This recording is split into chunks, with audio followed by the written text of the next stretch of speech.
the late, great James Earl Jones. Very few people are as great in their profession as James Earl Jones has been for 93 years. My favorite roles for the guy was as the CIA director in the Tom Clancy books, The Hunt for Red October, and a couple more. What were they? Patriot Games, Clear and Present Danger. He was in Field of Dreams. He was in so many different things. But here's the key thing that you're not going to know unless you go through the bios.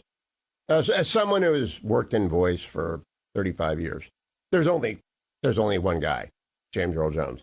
And what will astonish you, and astonished me also about the late, great Vin Scully, is that like Vin Scully, James Earl Jones, as a child, had a terrible stammer stutter. Now, at age 6, I'm going to read from the Washington Post about this. At 6, Mr. Jones developed a debilitating stammer. He said he went essentially incommunicado for the next 8 years, even as he proved a curious and observant child in school. When Mr. Jones was 14, his new English teacher, a retired college professor, began introducing him to poems by Shakespeare and Longfellow. He invited Mr. Jones to write his own verse.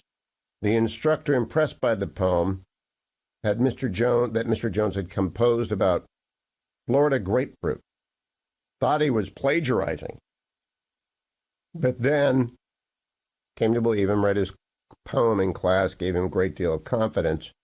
He joined the speech and debate team and won statewide debating championships.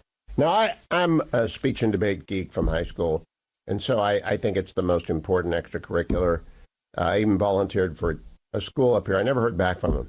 Today, I don't want a job, but if you need someone to help coach your speech and debate clubs in the fall and the spring, I'll be happy to join you.